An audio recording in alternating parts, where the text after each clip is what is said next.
What is up, YouTube? Ruben here, and today is going to be another computer video for you guys, but now in the new form of overviews. Today I'm going to show you guys the HP Compaq 8510W. So there you go. Now, to give you the whole backstory of this thing, I actually got it in February 2024. So that's pretty much over a year ago now. And I planned on making a video right after that, but never had a chance. So now, after over a year since I got this, and pretty much several other computers I got last year in 2024, and some from 2025. This is now the first computer video of 2025. I'm actually doing Get Ready for Art Night as of filming this, but this video is going to be separate, so let's go ahead and begin.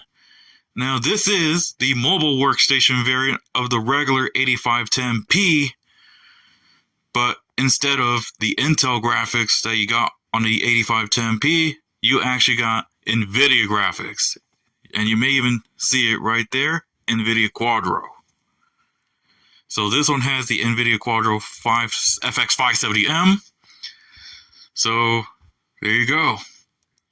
Now, to give you the backstory of one of these came out around 2007, 2008.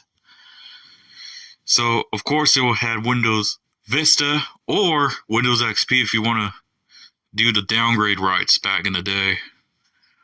So with that being said, let's go ahead and take a tour of it, so let's go.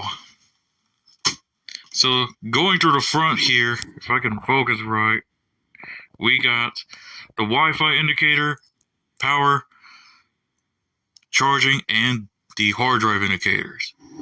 And then you got the speaker grill, and then on the, I gotta call it the right now to make it more accurate.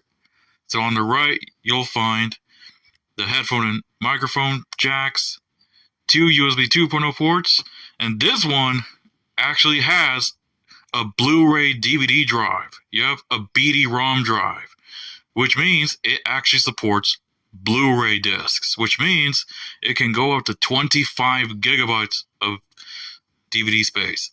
So that's kind of cool. You'll probably never find these anymore, or you might not find one with a Blu-ray disc drive.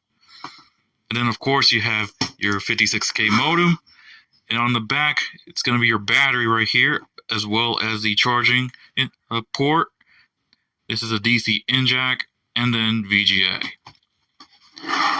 And then on the left, you'll find the Kensington lock. This one is Gigabit Ethernet. Firewire, this is Firewire 800. I don't even remember. I don't even use Firewire these days. I don't even have Firewire anyways. The vent for the heatsink. And then you got HDMI, which is actually one of the very early iterations of HDMI, since, you know, that would come out around like 2006 or 2007. So this is one of the first ever laptops with HDMI. So that's nice. So you can actually hook it up to your TV. And then right here you got 2 more USB 2.0 ports. And then right here you got PCMCIA, as well as smart card and your SD card reader. And on the top is going to be just your HP logo, and the bottom should have like your access doors, as well as the product key for Windows Vista Business. So let's go and open it up. So here we got the 15.4 inch screen, as well as the HP logo and the designation itself. And then on the palm rest, you'll find the power button. I think this is the information switch. I don't remember. I have to look back at the 6710B for that. And then we have the Wi-Fi switch and the presentation button, as well as mute and the volume slider. And then you got, of course, you got your keyboard, and you even have the track point as well as the clicky buttons for the track point. And of course, you have the touchpad with the scrolling zone, and then your clicky buttons for your touchpad. You even do get scroll as well. And then, being an 8510W, that stands for workstation. So it's going to say mobile workstation. And then you got your stickers for the NVIDIA Quadro and Intel Centrino stickers. Yeah, Intel Centrino Pro, as well as the fingerprint reader. So now, let's go ahead and get to the specs. If I can get this focused. There we go. So this one has an Intel Core 2 Duo T7500. Don't remember the clock speed. I haven't even looked at it much. But it is a Core 2 Duo T7500. It's a dual core CPU. This one has 4 gigs of DDR2 RAM. And then it also has a 120 gigabyte SATA-I hard drive. So not the best hard drive, but it's what it is back in the day. And then it's running Windows Vista Business Service Pack 1. Now, when I originally got it, it had RTM, but I eventually did upgrade it to Service Pack 1. So with that, let's go ahead and actually boot it up. It's going to be a while though, so I'm going to skip right over to the desktop. So I'll be back. Alright folks, so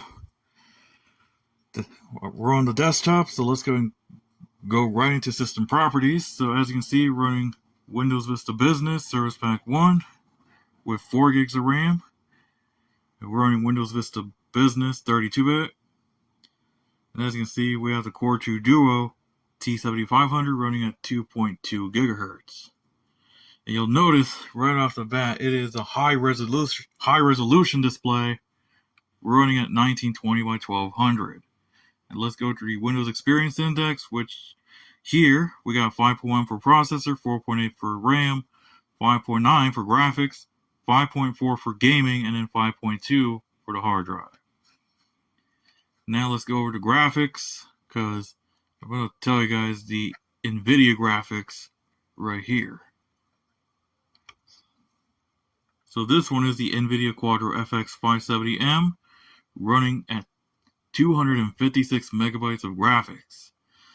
So yeah, so there you go. And let's go ahead and maybe run a few programs. I'm not going to run all of it this time. So let's type in LibreOffice. Boom. Well, run LibreOffice rather. I'm going to type in hello. And you know, I'm not going to spend time doing the usual stuff here anyways. You already seen this numerous times already, so let's go ahead and close out of that. And I'm also going to run Firefox. Since we're running Windows Vista, the last version of Firefox is 52.9.0. So there you go, here's Firefox. And then of course, we'll go to VLC Media Player.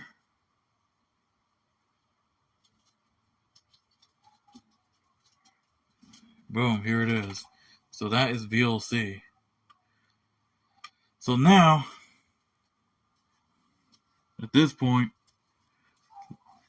I think that's all I can really say for much. I could go ahead and do a couple other ones, like I can do Movie Maker, but that's not really worth it. We do, however, have Office 2007. In fact, I want to show you the programs that are installed. It's going to be quite honest with you, there's going to be a lot. So we have Office 2007. I also have 7-zip, which I need to update.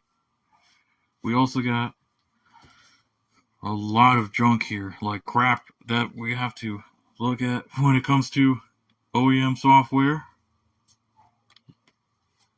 Yeah, you know, the bloatware. I also have Opera. And then, of course, I have Wistry. So, yeah. I'll show you Opera real quick, and then I'll tell you guys the benchmarks. So here's Opera. Of course, not even connected, so yeah, that is Opera. And I think that's all I can really say about the software.